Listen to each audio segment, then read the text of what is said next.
This one's called The Biggest Problem with Atheism. Why is stealing someone's TV worse than giving them a new TV as a gift?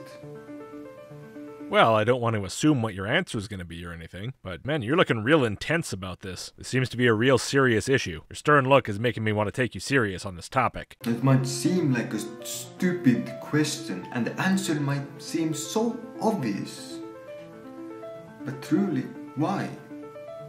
And I'm supposed to answer in the context of a problem with atheism. So what is the problem then? Do you expect me to give a specific answer and for that answer to be problematic to you in some way? Maybe socially, maybe emotionally? I'm just tossing out educated guesses here. This isn't my first time dealing with a Christian who thinks there's a problem with atheism in terms of morality. And typically it only comes down to one thing, which is my feels. By the way, speaking of feels, I'll address anybody who's having some feels right now. Yes, this guy has a bit of a young-looking face, but he has videos talking about his experiences in university and so on. He's an adult, don't get all Is it because they have a right to property and you're violating that right? Well, yeah, if that's a priority of yours, you can think of it that way, sure. If you've built your personal principles on the idea of personal rights, including personal property rights, then yeah, you're probably going to find that to be a relevant concern. That's probably going to be a way that you're going to talk. It's a very widespread cultural idea. This kind of thinking is going to be something a lot of people do. And I bet that you don't think that your personal values aligning with the values of your culture matters at all, probably, because Christians seem to have a deep problem with this. They always want it to be more than that, even if it never is.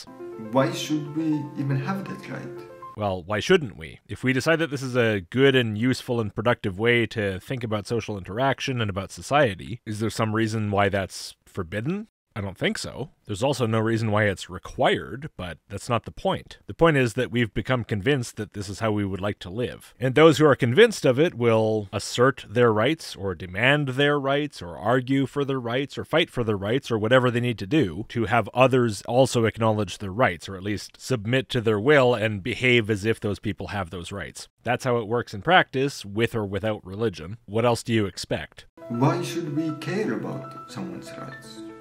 Well, for most people, that's going to be a social impulse. That's going to be respect, empathy, community feeling, love, things like that. That general category of thing. Some people might have more or less of that kind of feeling naturally, but upbringing and cultural teaching are going to smooth over a lot of those rough edges regardless. People are very good at conforming to the ways of their family and their culture. But some won't, of course. And in that case, what's left is pretty much threats. The threat of some form of retribution, either social, economic, or physical in some way. And very often, if any of that kind of stuff has to be done, it won't take much for a lot of people, because I said that people are very good at conforming to the ways of their culture, and people are also very good at feeling things like shame, or regret, or even just fear. If someone does something other people consider wrong and they're severely shamed for it, for many, many people, that's going to make them have a second thought. If they're fined for it, maybe even more so. If they're sent to jail for it, in many cases, even more so. And if they're physically injured over it, again, even more so. But of course, that doesn't work on everyone. There are psychopaths, there are repeat offenders, there are those people who just won't be controlled by society in that way. And of course, we have to deal with those people. They're around. Different cultures have different ways of dealing with them. Now again, like it or not, this is exactly how it works in practice. This is the reality of life, regardless of what you think about it. If you look around, you'll see it happening. So again, what else do you expect? Do you want God to ride in on a white stallion and save you from it? Why should we care about someone's rights?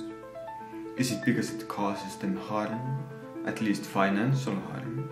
If someone genuinely doesn't care about harm to other people, you could try to give them a practical reason, in the hopes that they start to care about avoiding harm as the more useful option. But if that doesn't work, there's no point scolding them about it. I really think you should care about this now. No, if they don't care, they don't care. That's a waste of breath. What's much more interesting than why should we care is why do we care? Why do the vast majority of people care about things that happen to people? And the answer is not because it causes them harm. It's because we feel that we have some reason to care about it causing them harm. Something about our nature or our experiences or both has put this feeling into us, or put this thought into us, or whatever it happens to be. For some people, it's going to be much more of a feelings issue. For some people, it's going to be much more of a thoughts issue. You know, some people deal with things more in terms of emotion or some more in terms of practicalities. I'm probably more on the practical end. Religious types who pee their pants and cry about it are probably more on the emotional end. But either way, we kind of roughly end up at the same place anyway. And I think to a large extent that's because the feelings on these issues, to a very large degree, come from practical concerns, even if you don't realize it. You know, you get culturally taught to have these kind of feelings, or you even are biologically inclined to have these kind of feelings. And the reason for both of those ultimately is the practical usefulness of them. Obviously, they can be misdirected in less useful ways, but generally I think biological and cultural impulses have at their base some kind of utility to them.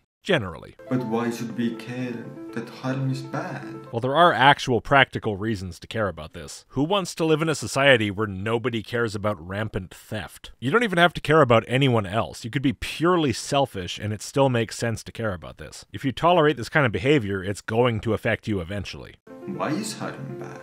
I don't care if you call it bad, good, purple. It doesn't matter. I got shit to do. These people running around stealing everything are standing in the way. I want them to stop. I don't give a shit if daddy's there to tell me it's bad or not. Like I said, I'm a little bit more at the practical end. You might already catch on to the point. Yeah, I caught onto it before I even clicked on the video. And the point is, if we are to always ask why, where do we end up? I don't know, actually. I don't know if you're going to say this is a good thing or a bad thing. Should we be asking why more or less? What is the last foundation? The idea and belief that everything else rests upon? I don't know. The law of identity? I think it's pretty important to be able to say something is what it is before you say something about it. That is the base for our morality. Why is something right or wrong at all? Why is it right or wrong? Okay, I'm not going to play dumb. You're asking about objective morality, which is a fanciful, in my opinion, pseudo-religious notion that's completely useless in terms of actually structuring our societies because our societies don't work that way. Even the religious ones. It's always just humans asserting their own preferences against those of others. If they ramble on about God while they do it, that doesn't change what they're doing. This is the biggest problem of a godless world. Morality. Why? Is it scary? Does it feel bad? Let's use an example. I don't think it's really necessary. In fact, I think we've given this about as much time as it deserves. But if we just want to fill some time, I guess we can. Even if we were to assume that everyone, 100% of the human population would know for a fact that God does not exist.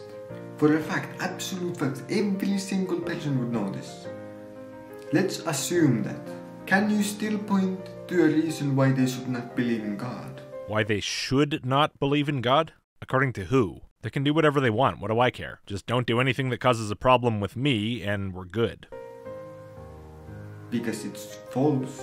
Well, why is believing in something that is true better than believing in something that is false? That's up to you, man. If what you're saying is that you believe in your religion because you don't give a shit if it's true, enjoy. What do you want me to say about that? I wouldn't do it. I'll make fun of it, because to me it seems like a really inefficient and silly way to live your life. It's pretty much guaranteed to make you make a fool of yourself repeatedly. But for me, that's just entertainment. It's not my concern if you just want to believe random crap and constantly say things that are obviously false. In fact, I rely on people being that way. So please, if that's your way of life, don't let me stop you. Why should you believe in a truth instead of a lie? I just told you. Now you're looking for objective morality to tell you that you have to believe true things and not false things. Look, the universe is not going to make this demand of you. Except maybe to the extent that if you believe that you're not standing over a 100-foot drop and then you walk forward, the universe is going to punish you. But that's not to say you shouldn't do it. If you're fine with living your life that way, for some reason, that's your prerogative. I just don't really understand why you're fine with it. Truly, try it right now. Try what again? I'm already losing interest, sorry. I forgot what we're talking about. Try to think of a reason why somebody should believe in a truth instead of a lie. Well, I mean, most people don't want the negative consequences that come from believing massive numbers of false things. So I think most people are not really happy to regularly believe things that are wrong. I think people want to be right. typically, because of the practical value of being right. It's useful to be right, and it's potentially very harmful to be wrong, like physically, or at least socially or something. But that's their own preference. If they don't care about it, I don't care about it, and reality doesn't care either. The universe isn't going to shed a tear for every wrong thing you believe. There's no celestial thou shalt involved. And I'll also say I don't think there is in Christianity either. I don't recall seeing any sort of commandment about that. I guess there is the one. Christianity says Jesus is real, and you gotta believe that thing. But other than that, it's pretty much a free-for-all, right? Like, where's the 11th commandment that says thou shalt only believe true things? I don't understand where you think the moral imperative for this is in any circumstance, religious or not. It might seem like, once again, a very stupid and a self-evident question with a self-evident answer. Well, to me it at least doesn't seem all that complicated, but it's probably not the nice clear-cut cosmic requirement that you're looking for. But try it. I don't know how to try any different, buddy. I've done what I can, I'm sorry.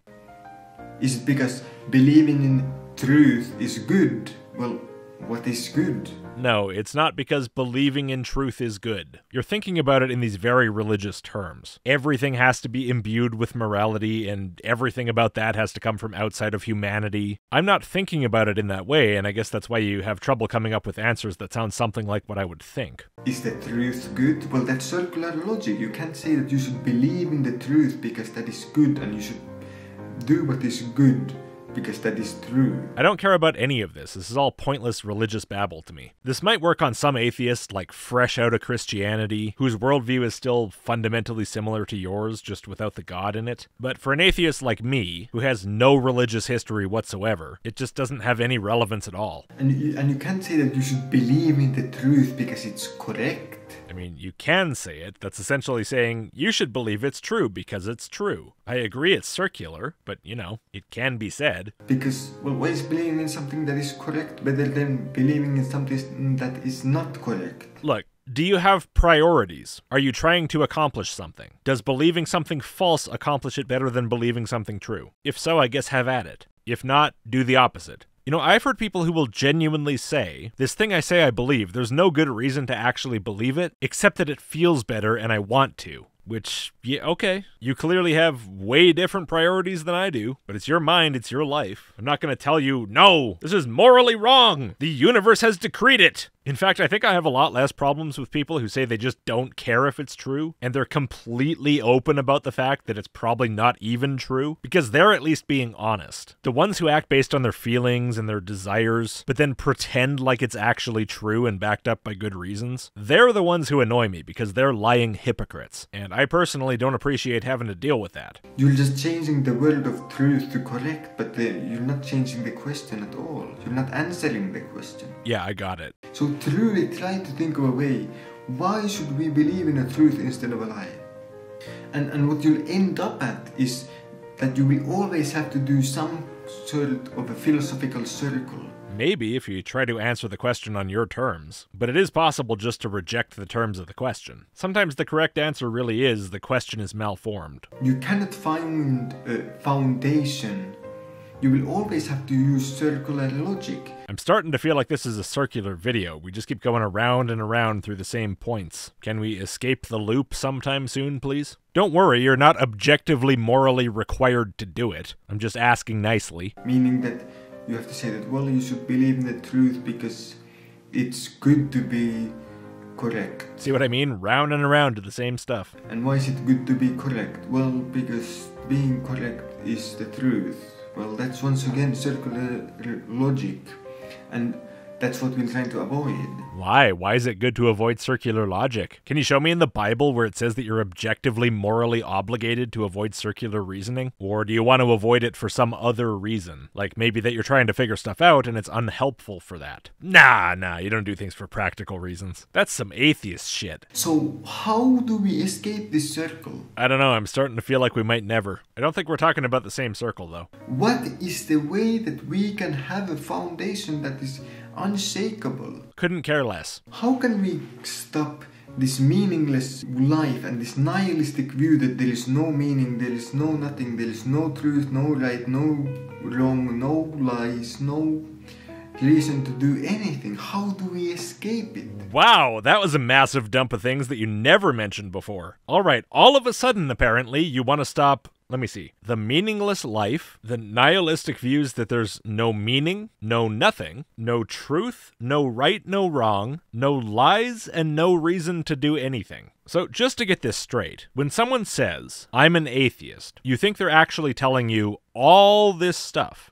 Okay, let's start with this. Up until this point in the video, I've been talking about my own views of morality, but when someone tells you they're an atheist, you don't know if they have my view on this or not. Many do not. Objective morality is compatible with atheism, and those atheists are out there in fairly significant numbers. These are separate issues. Now, the meaningless life. Believing there's some objective meaning to life, or even some spiritual meaning to life or whatever, again, is entirely compatible with atheism. Personally, I don't think the meaning of life is some objective fact handed down from the universe, but I don't believe life is meaningless. I believe what it means for something to mean something is that it means something to someone. I think any other usage is some sort of failure of language, and I believe for almost everybody, life means something. Therefore, it cannot be meaningless. That's a contradiction. That's saying A does not equal A. Next, the nihilistic view that there's no meaning. Well, I've already pretty much answered that. What it means for there to be meaning is that something means something to someone. Things mean things to people. If it doesn't mean something to some god or whatever else that's not relevant, it means something. That's tautologically true. There's no way for it to be false. It means something, therefore it means something. Next, the nihilistic view that there's no nothing. Well, I like the double negative there because there isn't nothing. There's something. If that's what nihilism is, it's a definition I haven't heard before. Next, no truth. There is truth. There are statements that accurately describe reality and ones that don't. No right and no wrong. No, there is right and wrong, according to human ideals, but that's a human concern. There's not some cosmic final standard for it beyond us. Right and wrong in the moral sense are just descriptions of how well something lines up to some moral standard. People have moral standards, and actions can be right or wrong according to those standards. It can be true or false that some action lines up well to some standard. Just the standard itself is not objectively true or false, or correct or incorrect. Next, no lies. Yes, of course there are lies. A lie is an untrue statement made intentionally to deceive. This occurs. And finally, no reason to do anything. I've been talking about reasons the whole time. If you decide, you know what, I really don't like living in a society where people steal all the time, that's my reason for insisting that people stop, well, that's a reason. If you're standing at the top of a 100-foot cliff, and you say to yourself, you know, I think it's a useful thing to believe that this cliff is here because otherwise I might jump off and hurt myself, and I don't want that, that's a reason. You don't mean there's no reason. You mean there's no reason imposed upon you by a god. That's a different statement. If you say there's literally no reason to ever do anything unless you're directly ordered to by God, you know that's false. You do things that you weren't ordered to do by God all the time. God didn't tell you to go to university. God didn't tell you to make a video. God doesn't tell you to wear a seatbelt. You don't need to look up in the Bible how to unscrew a screw. You just grab the screwdriver because you know that's going to work. These are things you do for your own reasons. So if there's no reason God told you, that does not mean there's no reason. And therefore, remember I said lies exist? Well, you saying there's no reason to do anything, if you don't have God there telling you the reason, is a lie. You know it's false. The vast majority of your behavior in your life shows this, and you say it anyway. So, this sudden dump of all these random things that all atheists supposedly believe includes 0 things I believe. 8 things, and none of them apply to me. You're so woefully lacking in understanding that it's comical. But hey, like I said, I don't have a moral issue with you being fine believing false things. I'll get my entertainment out of it and I'll move on. I'm not going to call you a bad person, I just think it's funny. How do we escape these ideas where we can't even explain why somebody should believe in the truth instead of conspiracy theories? So what's the plan here? You're just going to morally shame conspiracy theorists? Tell them, God doesn't want you doing that, man! And you think that's going to work? work. Probably the majority of them think God wants them to believe that stuff. This is the problem when religious people shout their opinions at each other, but then just instead of being honest and saying, I want you to do this, they say God wants you to do it. The problem is they can all do that, making the invocation of God's name totally impotent. Where all political ideas are somehow equal. Different political ideas have different outcomes. If you care about the outcome for whatever reason, that's going to shape which political idea you gravitate towards. It's very confusing to me why you find this confusing. How do we escape these views? What, this random collection of unrelated views you arbitrarily assign to a large segment of the population? Well, I'm not going to dignify this by pretending like it's an actual problem that needs a solution. You made it up. It's a bunch of nonsense. There's your answer. Well, the answer is very simple. Oh, I agree. It's with God. Oh, your answer. Yeah, I kind of figured that was your answer. Now let's do the same as we did before and ask why. Why what? Well, why should we use God as a base for our morality? Why should we trust God? God. Good woody word. For morality.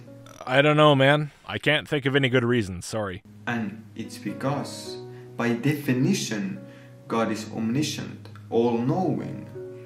Meaning that, by definition, it is a deductive fact that God must know what is right and what is wrong. Well, no, because that includes the assumption that right and wrong are objective facts about the universe, and you haven't justified that yet. You've kind of implied that you would like for that to be the case, but that's about it. So, because God is all-knowing, He must know what is right and wrong. If that makes sense to even say. And of course, that would also require that God exists. That's kind of a sticky wicket. That is the only thing that we can base our morality on. Well, that's clearly not true, because there's all kinds of people out there with morality who don't base it on God. You might not think whatever they do base it on is a good thing to base it on, but that doesn't change the fact that that's what they base it on. So I don't know if you're lying, because you might actually believe this. In fact, I suspect you probably do, but it is a falsehood. Nothing else can we base our morality on. I gotta be honest, I don't understand what you just said. Like, I didn't get what the words were. So I'm just gonna move on. Sorry. Now you might say that this is no proof for God. Was it meant to be? Surely not. I mean, what you just said presupposes God. And you would be absolutely correct. This is not a proof for God.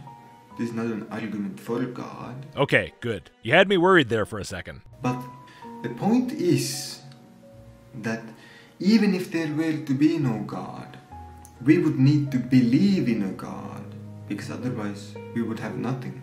Really? I don't know, man. I feel like I'm doing fine. You keep saying things about atheists that kind of obviously aren't true. I don't know what you're hoping to accomplish. If anything, I feel like this is probably more damaging to your religion than helpful. If you insist on continually saying things that are very clearly false, people might get tired of listening to you. Hey, maybe there's a reason for you to care about the truth. Absolutely nothing. No morality, no right and wrong, no truth or false.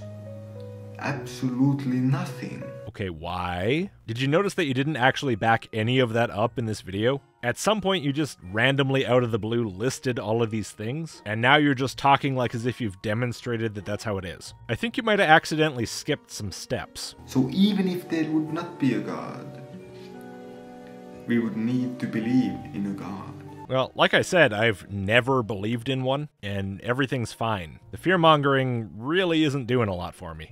Well, that is the end of the video, so thank you everybody for watching. If you would, before you go, please do give the video a like and click subscribe if you haven't, and if you like the channel, maybe consider supporting. A couple of bucks per video or per month helps a huge amount, and enormous thanks to all of my supporters who've already made that choice. Early access, email list, list.logicked.com, and I'll see you next time.